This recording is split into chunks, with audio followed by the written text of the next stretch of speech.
मैं आज राजनीति करने नहीं आया, मैं आपका छोटा भाई बन के आया हूँ। अभी मेरे को कहा जा रहा था कि ट्रांसपोर्टरों की 13 करोड़ वोट है, 20 लाख वोट है। मैं आपसे वोट मांगने नहीं आया। मैंने आपकी सारी मांगे पढ़ ली और ये सारी मांगे हमें मंजूर है। आप आदेश करोगे, सरकार लागू करेगी। इससे बड़ी बात मैं नहीं कह सकता। एक मौका आप आम आदमी पार्टी को देके देखो। यहाँ पे आपको यकीन दिलाता हूँ, अगली 5 साल के अंदर आपको कभी भी यहाँ धरने प्रदर्शन पे बैठना नहीं पड़ेगा। आपके साथ बैठ के लंच डिनर करेंगे हम लोग सचिवालय के अंदर। आम आदमी पार्टी ਦੇ ਕੌਮੀ ਕਨਵੀਨਰ ਅਤੇ ਦਿੱਲੀ ਦੇ ਮੁੱਖ ਮੰਤਰੀ ਅਰਵਿੰਦ ਕੇਜਰੀਵਾਲ ਇਨੀ ਦਿਨੀ ਪੰਜਾਬ ਦੌਰੇ ਤੇ ਨੇ। ਕੇਜਰੀਵਾਲ ਨੇ ਜਿੱਥੇ ਬੀਤੇ ਦਿਨੀ ਚੰਡੀਗੜ੍ਹ ਵਿੱਚ ਵੱਡਾ ਰੋਡ ਮਾਰਚ ਕੀਤਾ ਹੈ, ਉੱਥੇ ਹੀ ਜ਼ੀਰਕਪੁਰ ਵਿਖੇ ਪੰਜਾਬ ਸਰਕਾਰ ਖਿਲਾਫ ਧਰਨੇ ਤੇ ਬੈਠੇ ਟਰੱਕ ਆਪਰੇਟਰਾਂ ਨਾਲ ਗੱਲਬਾਤ ਵੀ ਕੀਤੀ ਹੈ। ਕੇਜਰੀਵਾਲ ਨੇ ਇਸ ਦੌਰਾਨ ਪੰਜਾਬ ਦੇ ਟਰੱਕ ਆਪਰੇਟਰਾਂ ਲਈ ਕਈ ਵੱਡੇ ਐਲਾਨ ਕੀਤੇ ਨੇ। ਕੇਜਰੀਵਾਲ ਨੇ ਆਪਣੇ ਸੰਬੋਧਨ ਦੌਰਾਨ ਪੰਜਾਬ 'ਚ ਆਪ ਸਰਕਾਰ ਬਣਨ ਤੇ ਟਰਾਂਸਪੋਰਟਰਾਂ ਦੀਆਂ ਸਮੱਸਿਆਵਾਂ ਪਹਿਲ ਦੇ ਆਧਾਰ ਤੇ ਹੱਲ ਕਰਨ ਦਾ ਭਰੋਸਾ ਦਿੱਤਾ ਹੈ। ਕੇਜਰੀਵਾਲ ਨੇ ਐਲਾਨ ਕੀਤਾ ਹੈ ਕਿ ਪੰਜਾਬ ਵਿੱਚ ਟਰਾਂਸਪੋਰਟ ਮਾਫੀਆ ਖਤਮ ਕੀਤਾ ਜਾਵੇਗਾ। ਟਰੱਕ ਆਪਰੇਟਰਾਂ ਅਤੇ ਟਰਾਂਸਪੋਰਟਰਾਂ ਦੀਆਂ ਭਾਗੀਦਾਰੀ ਵਾਲਾ ਇੱਕ ਕਮਿਸ਼ਨ ਬਣਾਇਆ ਜਾਵੇਗਾ, ਜਿਸ ਦੇ ਫੈਸਲਿਆਂ ਨੂੰ ਆਪ ਸਰਕਾਰ ਤੁਰੰਤ ਲਾਗੂ ਕਰੇਗੀ। मैं आज राजनीति करने नहीं आया, मैं आपका छोटा भाई बन के आया हूं। अभी मेरे को कहा जा रहा था कि ट्रांसपोर्टरों की 13 करोड़ वोट है, 20 लाख वोट है। मैं आपसे वोट मांगने नहीं आया। मैं आपके मसलों का समाधान कर पाऊं अगर, तो मैं अपने आप को सौभाग्यशाली समझूंगा। पुण्य का काम है। अगर किसी का रोजगार छिन रहा है, किसी की रोजी रोटी छिन रही है, किसी के घर का चूल्हा बंद हो रहा है, अगर मैं किसी के रोजगार वापस दिला सकूं तो ऊपर वाला हमारे साथ है। वोट तो अपने आप आ जाएंगे, वोट की चिंता हम नहीं करते। मैं राजनीति करने भी नहीं आया। आप लोग जिसको भी वोट दोगे, मर्जी से दोगे, अच्छी वोट दोगे, मेरे को पता है। और जो भी जीतेगा अच्छी सरकार चलाएगा, ये भी मेरे को पता है। मैंने आपकी सारी मांगे पढ़ ली और ये सारी मांगे हमें मंजूर है। आपने लिखा है ठेकेदारी प्रथा बंद होनी चाहिए, बिल्कुल बंद होनी चाहिए। अगर बीच में कोई ठेकेदार 120% उसको मिलता है और वो सारा पैसा रख के आपको 40-50% देता है, तो ये तो गलत बात है। आपका जायज हक है, बिचौलिए के पास पैसा नहीं जाना चाहिए। आपने लिखा है ओवरलोडिंग बंद होनी चाहिए, बिल्कुल बंद होनी चाहिए। ओवरलोडिंग की वजह से आप लोगों को नुकसान होता है, वो बिल्कुल मंजूर नहीं है। आपने लिखा किलोमीटर पॉलिसी लागू होनी चाहिए, बिल्कुल लागू होनी चाहिए। किलोमीटर पॉलिसी हम बिल्कुल हक में है। कोविड के समय में आप लोगों को रोजी रोटी बंद हो गई थी, उसकी वजह से जो ड्यू बनते हैं वो सारे माफ होने चाहिए। मैं इसकी बिल्कुल आपके साथ सहमत हूं।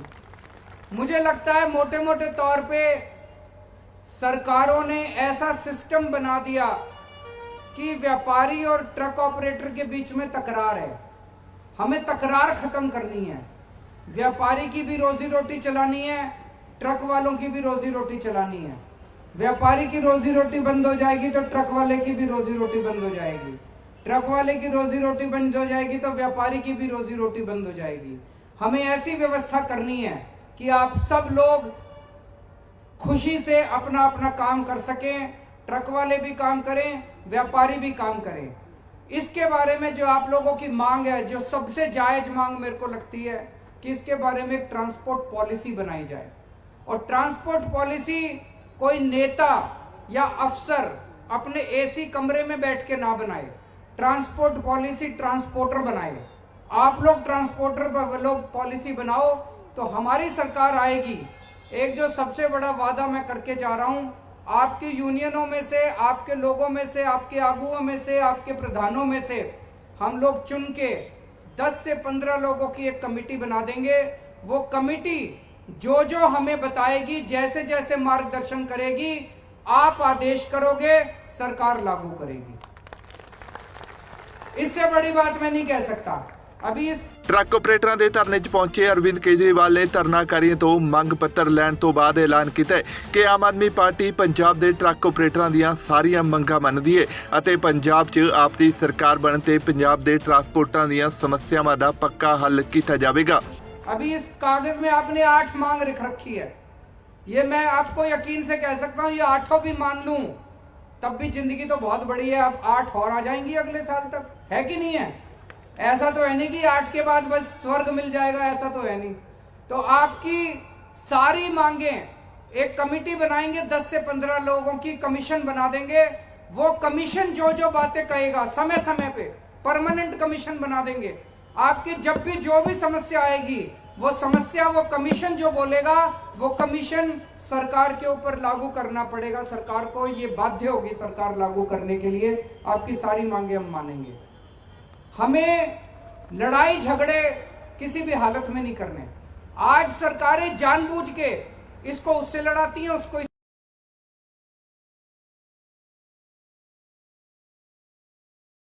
दिल्ली में भी मैंने इस किस्म की राजनीति नहीं करी। आज दिल्ली के अंदर 5 साल सरकार चलाने के बाद पहली बार 67 सीट मिली, दूसरी बार 62 सीट मिली। क्यों? क्योंकि दिल्ली के लोगों का प्यार मिला है मेरे को। दिल्ली के लोग मेरे को प्यार करते हैं। दिल्ली के लोगों के मसले सुलझाए हैं मैंने। अच्छे स्कूल बनाए, अच्छे अस्पताल बनाए, अच्छी बिजली दी, अच्छा पानी दिया।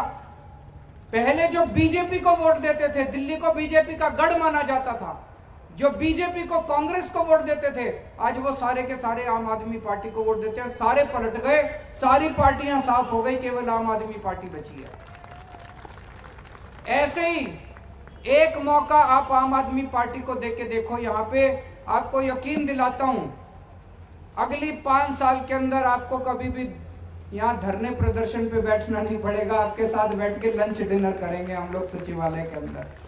ਇਸ ਮੌਕੇ ਕੇਜਰੀਵਾਲ ਨੇ ਪੰਜਾਬ ਦੇ ਟਰੱਕ ਆਪਰੇਟਰਾਂ ਨੂੰ ਦਿੱਲੀ ਆ ਕੇ ਉਹਨਾਂ ਨਾਲ ਮੁਲਾਕਾਤ ਕਰਨ ਦਾ ਸੱਦਾ ਵੀ ਦਿੱਤਾ ਹੈ। ਕੇਜਰੀਵਾਲ ਨੇ ਕਿਹਾ ਹੈ ਕਿ ਟਰੱਕ ਆਪਰੇਟਰ ਦਿੱਲੀ ਆਉਣ ਅਤੇ ਉਹਨਾਂ ਨਾਲ ਮੁਲਾਕਾਤ ਕਰਨ ਤਾਂ ਕਿ ਦਿੱਲੀ ਵਿੱਚ ਆਉਣ ਸਮੇਂ ਉਹਨਾਂ ਨੂੰ ਆਉਂਦੀਆਂ ਮੁਸ਼ਕਲਾਂ ਦਾ ਤੁਰੰਤ ਹੱਲ ਕੀਤਾ ਜਾ ਸਕੇ। 2013 में सबसे पहले दिल्ली में हमारी सरकार बनी थी, 49 दिन की सरकार। उस 49 दिन की सरकार में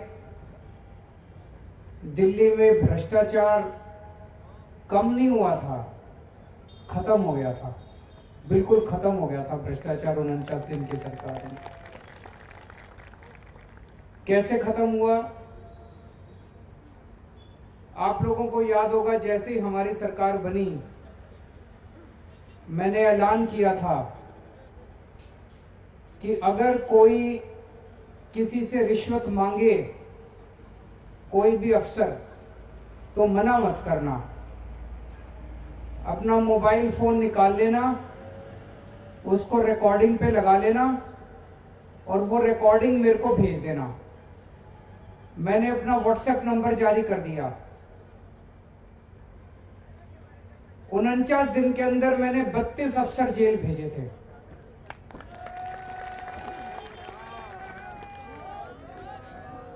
और उस टाइम दिल्ली में करप्शन बिल्कुल खत्म हो गया।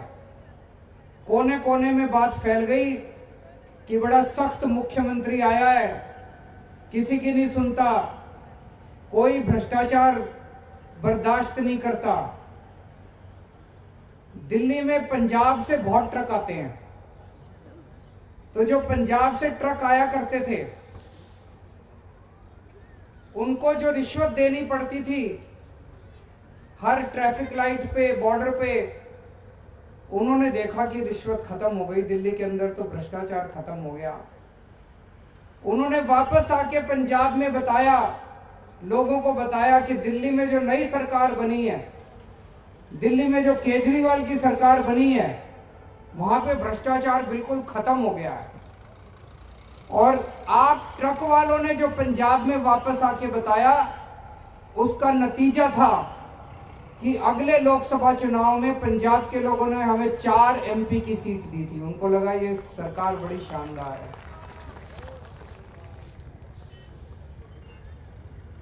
जैसे ही हमारी दोबारा सरकार बनी, तब तक केंद्र में मोदी जी आ चुके थे। मेरी एंटी करप्शन ब्रांच जो थी, उस एंटी करप्शन ब्रांच के जरिए, जिसके जरिए मैंने 32 अफसरों को जेल भेजा था, मोदी जी ने वो मेरी एंटी करप्शन ब्रांच छीन ली। आपको पता है दिल्ली सरकार के पास पूरी शक्तियां नहीं है और हमारी सरकार की काफी सारी पावर छीन ली। अभी मुझे कुछ साथियों ने बताया कि बॉर्डर पे 5 नंबर वाले तंग करते हैं और भी कई सारी समस्याएं हैं। मेरी पावर हो या ना हो, मैं तो सड़क का आदमी हूं। अन्ना आंदोलन से निकली हुई पार्टी है हमारी। हमें इनसे काम कराने के लिए पावर की जरूरत नहीं है, बिना पावर के इनसे काम करा लेते हैं हम लोग। तो मेरी आप लोगों से विनती है, आप में से कुछ लोग मेरे पास आ जाएं, दिल्ली आ जाएं। मैं अपने ट्रांसपोर्ट डिपार्टमेंट वालों को बुला लूंगा। जो भी आपको दिल्ली से संबंधित जो समस्याएं आती हैं वो उसको वहीं मौके पे हम समाधान कर देंगे, उसकी चिंता मत करें। ਦੱਸੀਏ ਕਿ ਪੰਜਾਬ ਦੇ ਟਰੱਕ ਆਪਰੇਟਰਾਂ ਵੱਲੋਂ ਟਰੱਕ ਯੂਨੀਅਨਾਂ ਨੂੰ ਬਹਾਲ ਕਰਵਾਉਣ ਲਈ ਜੀਰਕਪੁਰ ਵਿਖੇ ਪਿਛਲੇ ਕਈ ਦਿਨਾਂ ਤੋਂ ਧਰਨਾ ਦਿੱਤਾ ਜਾ ਰਿਹਾ ਹੈ। ਹਾਲਾਂਕਿ ਸਰਕਾਰ ਹੁਣ ਟਰੱਕ ਆਪਰੇਟਰਾਂ ਦੀਆਂ ਮੰਗਾਂ ਨੂੰ ਲੈ ਕੇ ਨਰਮ ਪੈਂਦੀ ਦਿਖਾਈ ਦੇ ਰਹੀ ਹੈ, ਪਰ ਹਾਲੇ ਤੱਕ ਵੀ ਸਰਕਾਰ ਵੱਲੋਂ ਮੰਗਾਂ ਨਹੀਂ ਮੰਨੀਆਂ ਗਈਆਂ, ਜਿਸ ਕਾਰਨ ਟਰੱਕ ਆਪਰੇਟਰ ਲਗਾਤਾਰ ਧਰਨੇ ਤੇ ਡਟੇ ਹੋਏ ਨੇ। ਬਿਊਰੋ ਰਿਪੋਰਟ, ਪੰਜਾਬੀ ਲੋਕ ਚੈਨਲ।